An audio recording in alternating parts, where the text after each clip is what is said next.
Nós vamos para o terceiro bloco agora. O pastor Marcos Quintanilha tem 3 minutos para fazer a sua pergunta para o irmão Samuel.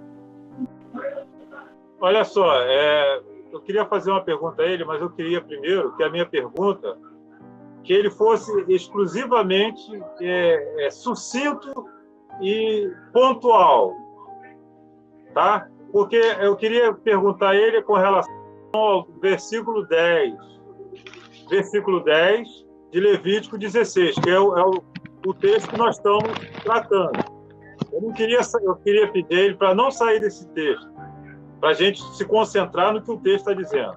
O versículo 10 diz assim: mas o bode, sobre o que cair sorte, para ser o bode emissário, ou o bode Azazel, apresentará-se-á vivo perante o Senhor para fazer expiação com ele, a fim de enviá-lo ao deserto como bode emissário. Então, olha só, o texto ele diz o seguinte, que esse bode ele foi oferecido a Deus. O bode emissário ele não foi oferecido ao diabo. O texto não deixa dúvida. Apresentar-se-á vivo perante o Senhor. Então, Arão ia levar o bode emissário e ia apresentar ao Senhor. Para que ele vai apresentar o bode emissário ao Senhor? Para fazer a expiação. E com ele, a fim de enviá-lo ao deserto como bode emissário. Certo? Então, não há dúvida, segundo o texto bíblico, que o bode é uma oferta para fazer o quê? Ele tem um propósito, ele tem um objetivo, para fazer a expiação. Tanto o bode que foi morto, sacrificado, ele faz parte do ritual para a expiação, e o bode emissário ele também faz parte da expiação, todos dois. E todos dois são ofertados a Deus. É o que o texto 10 está dizendo. Eu queria que ele me mostrasse aonde, aqui no texto de Levítico 16, esse bode é uma representação de Satanás. Porque, pelo que eu estou vendo aqui, o bode é uma oferta ao Senhor. E nunca pode ser dizer que é uma oferta ao diabo. Então, que ele mostrasse aonde que o bode é uma representação de Satanás, certo? E que ele me explicasse esse texto aqui, o verso 10 aqui. Irmão Samuel, o irmão tem 5 minutos para a resposta. Na verdade, eu imagino que a dificuldade que as pessoas encontram, o que causa na mente delas assim, escândalo, a ideia de que o bode vivo represente Satanás, porque ele é alguma coisa do mal, está ouvindo, irmão? A dificuldade que as pessoas têm é elas pensarem que existe apenas uma solução para o pecado, né? Então, este pensamento que existe uma única solução para o pecado que cria as dificuldades para entender o bode vivo aqui. A gente pode comparar o pecado, vamos comparar o pecado a um vírus, né? Nós estamos indo no tempo da pandemia, vamos comparar um vírus assim terrível, pior que o Ebola, assim. Daí, rapidamente, os cientistas desenvolvem uma vacina. Daí tem duas possibilidades de lidar com o pecado, com o vírus, né? Uma é tomar a vacina, outra é eliminar o que tiver contaminado, para que ele não contamine outras pessoas. Então, as pessoas não compreendem que a palavra de Deus vai dizer assim, que Deus amou o mundo de tal maneira que deu seu Filho para que todo aquele que nele crê não pereça. Nesse texto já apresenta as duas situações do homem. O homem está numa condição de perdição, está perdido, está perecendo, e a introdução de Jesus dá uma... A dificuldade que as pessoas têm em entender o bode vivo, né? É a dificuldade de não entender que ali está sendo tratado a questão do pecado no seu contexto universal, né? Os nossos pecados a gente trata no contexto individual, nós e Deus, né? No nosso trato pessoal com Deus. A gente trata, no santuário ele está tratando da questão do pecado num contexto assim, universal. E o verso 10 ele não está trazendo nenhuma complicação para a gente compreender que o bode vivo, ele não está representando Satanás, não está representando a Jesus. Hebreus, né, capítulo 9, 22, ele vai dizer que sem derramamento não há remissão de pecado. Então, o bode, estando vivo, a ideia já transmite uma ideia que ele não está ali para nos purificar dos nossos pecados, mas a participação do bode ali é a mesma que a participação da serpente no Éden. Deus, ele trata com o pecado de todos os envolvidos nele, né? Seja para o bem e seja para o mal. E assim como Satanás estava sendo representado naquela serpente,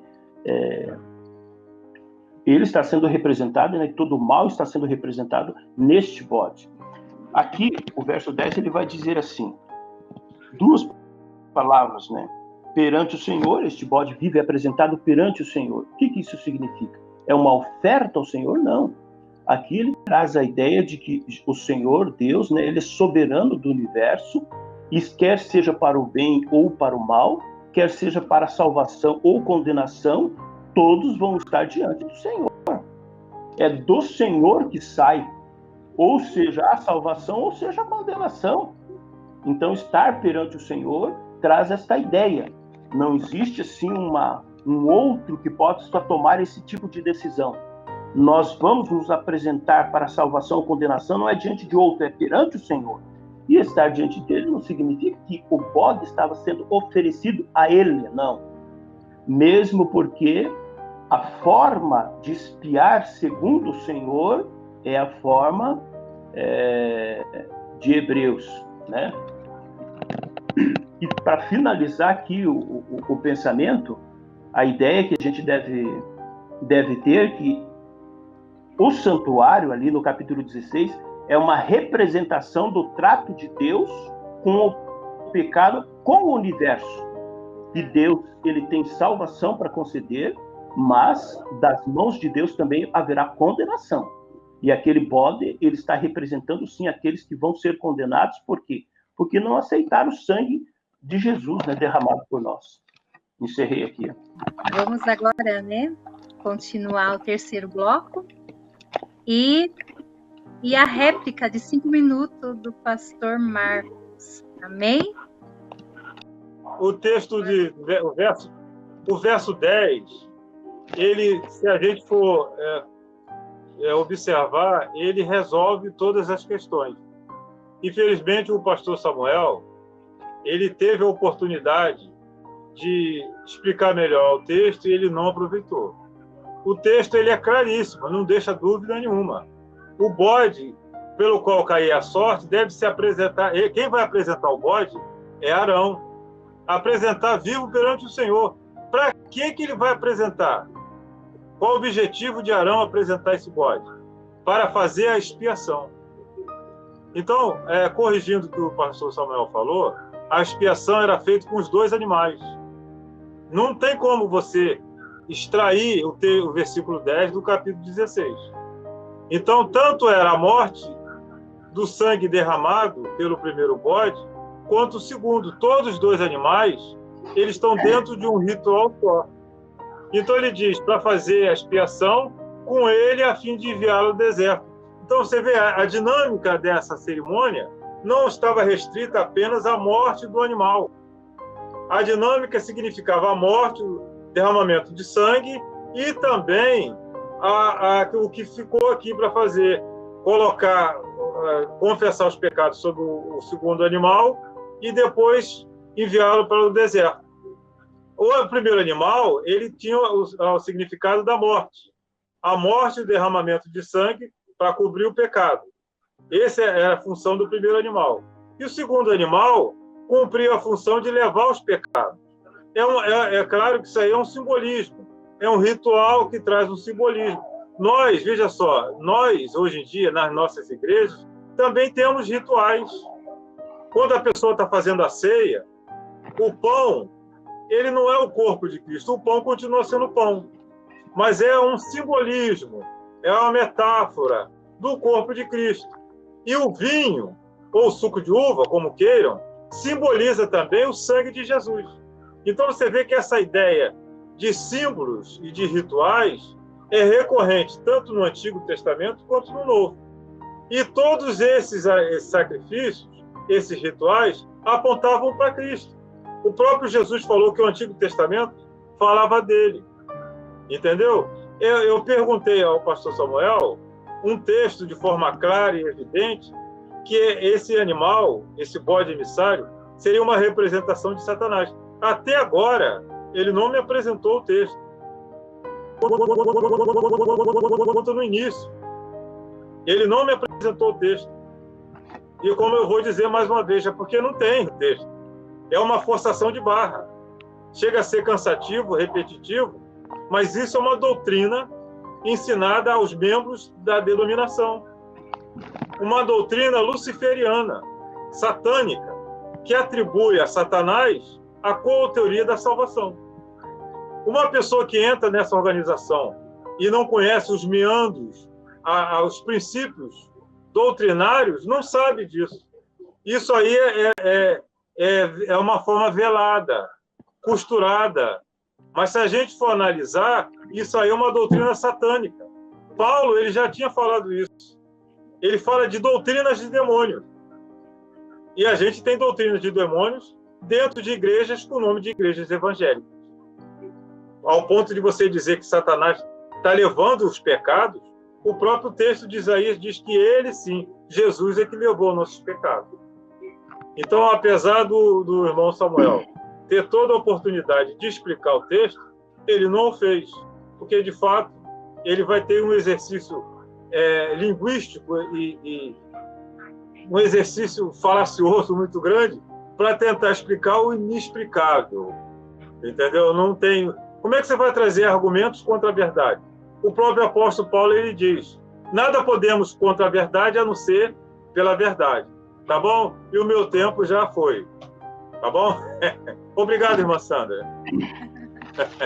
A última pergunta, tá bom? Irmão Samuel, irmão faz a última pergunta. O irmão tem 3 minutos. O irmão pode ler Hebreus 9, 23, 22, que a pergunta é sobre esse. Com efeito, quase todas as coisas, segundo a lei, se purificam com sangue, e sem derramamento de sangue não há remissão. Este verso, né, essa ideia de sem derramamento de sangue não há remissão, como que você encaixa este verso dentro da expiação que você atribui sendo uma representação de Jesus, do bode vivo, né, que é essa maneira da gente se referir até ele, o bode vivo, como que estar vivo e ainda pode estar sendo trazendo, né, expiação de pecados. Tem 5 minutos para responder. Bom, então, no Antigo Testamento, quando a gente acompanha a questão dos sacrifícios, os sacrifícios do Antigo Testamento, eles não tinham poder em si mesmo de cobrir o pecado. Aquilo ali era um simbolismo. O pecado não pode ser coberto com sangue de animais, né? Era necessário que o próprio Deus enviasse o seu Filho morrendo na cruz, e o sangue de Jesus, conforme diz, nos purifica do pecado. Então, aquelas cerimônias, aqueles rituais que aconteciam no Antigo Testamento são prefigurações do que aconteceu no Calvário. O Calvário, a história da humanidade é o Calvário. O centro da história da humanidade é a cruz. Tudo acontece na cruz. Porque na cruz, Jesus cumpriu aquilo que havia predito quando Deus falou que da semente da mulher viria um que pisaria na cabeça da serpente. E o texto de Apocalipse diz que o Cordeiro foi morto antes da fundação do mundo. Então já havia um propósito de Deus de que o pecado fosse perdoado por Cristo e ele levasse sobre si os nossos pecados. Os nossos pecados foram transferidos para ele. Esse ritual do capítulo 16 de Levítico é um ritual onde é usado 2 animais, mas é um ritual só. É o ritual da expiação. O ritual é composto de 2 momentos. O derramamento de sangue para cobrir o pecado e a confissão do pecado sobre o outro animal para que os pecados sejam levados. Então, o ritual da purificação não é só apenas o derramamento de sangue. Os dois animais representam fases do mesmo ritual. Isso é implícito no texto. O verso 10, ele deixa claro isso. Vou ler de novo, para não haver dúvida. Verso 10 do capítulo 16 é conclusivo, ele é explicativo. Mas o bode sobre o qual caía a sorte, para ser o emissário, o objetivo da sorte, de jogar a sorte, é saber qual seria sacrificado e qual animal seria o bode emissário. Apresentará vivo perante o Senhor para quê? Para fazer expiação. Então a expiação não é feita apenas com o animal que derrama sangue. A expiação é feita com esses dois animais. Esses dois animais compõem um ritual só, o ritual da expiação. Né? Todos os dois animais são ofertados ao Senhor. Em momento nenhum aqui há menção a Satanás. Há menção, entendeu? Em momento nenhum. Entendeu? Então, o livro de Hebreus todo, ele fala do sacrifício maior. O objetivo do autor de Hebreus é mostrar que os sacrifícios do Antigo Testamento eram provisórios, apontavam para uma coisa muito maior, que é o sacrifício perfeito. O santuário é a cruz, o Calvário se tornou um santuário. O que se faz no santuário? É a expiação, aonde os animais eram mortos para cobrir o pecado. Então, quando você lê Hebreus, você tem que ter de pano de fundo Levítico 16, porque ele está falando de expiação. E a expiação, ela compõe de dois momentos: o derramamento de sangue e o levar pelo pecado, conforme Isaías diz.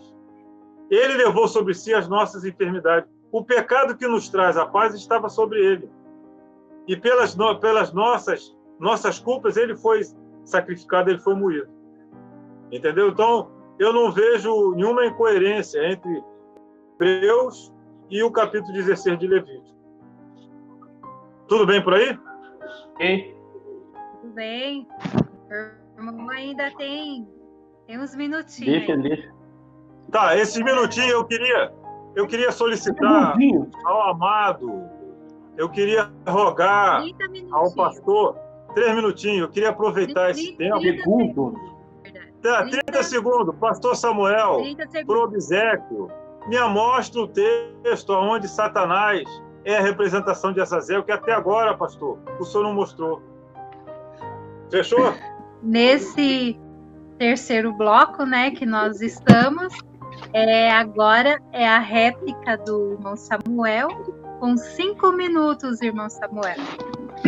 O apóstolo Paulo, ele vai dizer que toda a Bíblia é divinamente inspirada, né? Então a gente deve extrair a compreensão da Bíblia da totalidade dela.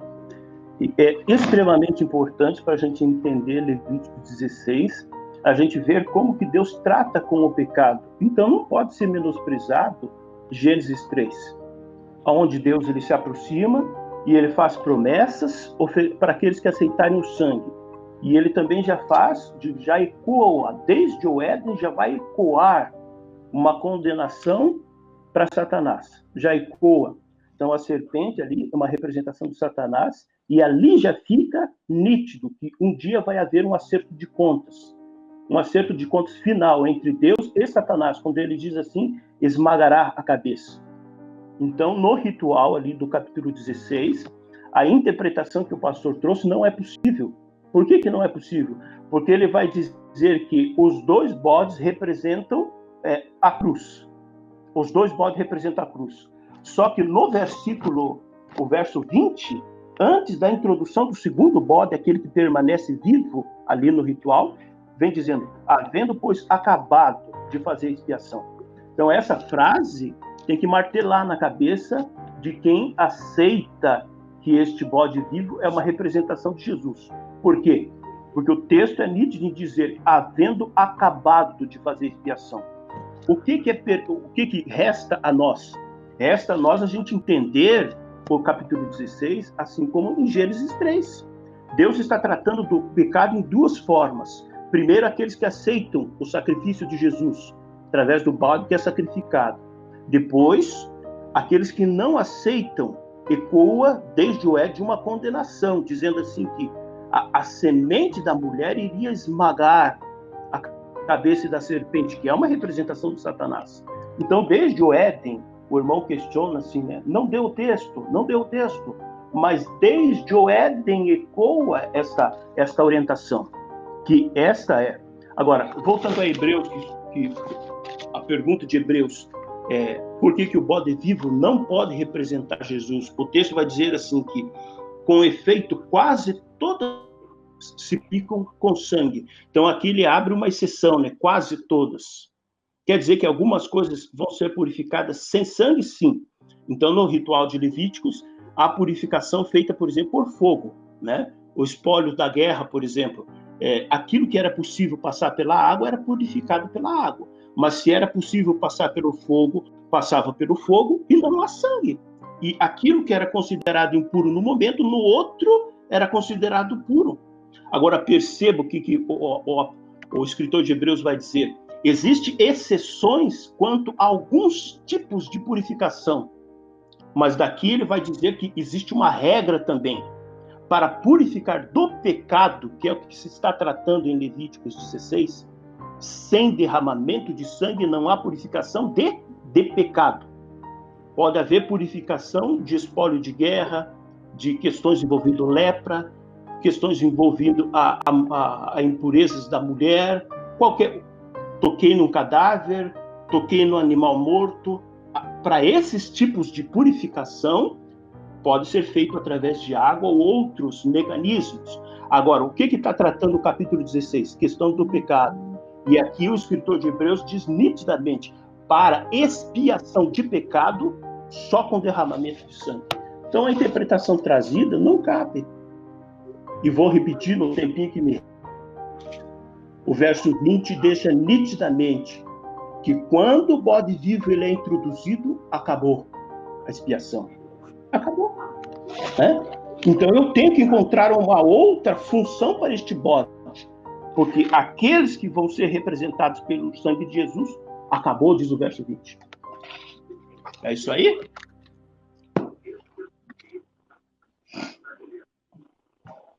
Tem um segundinho ali, né? Irmão, tem ainda uns segundinhos aí, tem 30 segundos. A gente pode relembrar novamente Números, capítulo 24, que diz que o sacerdote, ele fez expiação pelo povo de que maneira? Eliminando o pecador. Então, tem duas maneiras para Deus eliminar o pecador. Ou esse pecador aceita o sangue de Jesus, ou neste pecador, é o que o bode vivo está representando, né? Para este pecador, Romanos 6, 23, né? O salário do pecado é a morte. O universo de Deus vai ser purificado de duas maneiras, ou pela morte ou pelo sangue de Jesus. Então, eu vou dar 2 minutos para as suas considerações finais. Amém, irmão Marcos? Pastor Marcos Quintanilha, 2 minutos para as suas considerações finais.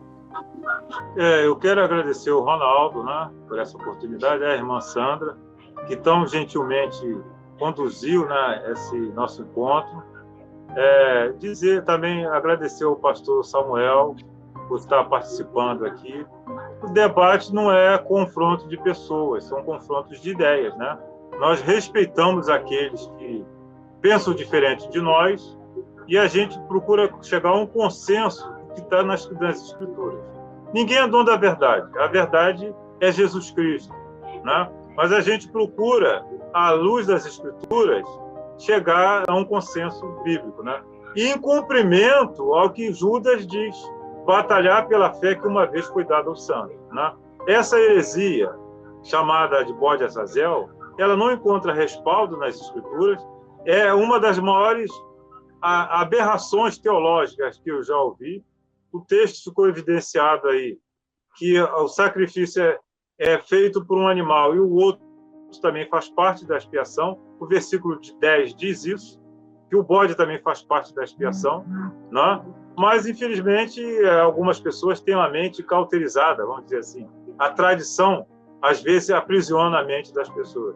Que Deus abençoe a todos e que nós prossigamos em conhecer a cada dia mais a verdade das Escrituras. Amém? Obrigado a todos aí. Irmão Samuel, o irmão tem 2 minutos para suas considerações finais. Eu também já quero agradecer também, um prazer enorme de conhecê-lo. Eu acho assim que sempre que a gente se deparar com o texto, não, que tem as suas dificuldades de compreensão, buscar ao máximo se ater ao texto, né? Não quem é que está do outro lado, quem que está defendendo a outra ideia, porque a verdade ela fala por si, né? Então a gente deve expor a ideia, né? Sem identificar o outro como autor de uma heresia, isso daquilo, porque se for heresia ou se for verdade, o texto ele vai falar por si, né? O ser humano ele é só um defeituoso instrumento nas mãos de Deus, né? Então que a gente sempre gaste tempo com o texto e sempre aberto para que o texto fale com a gente, né? Abra os nossos olhos e nos traga luz, né? Que essa é uma grande necessidade que a gente tem.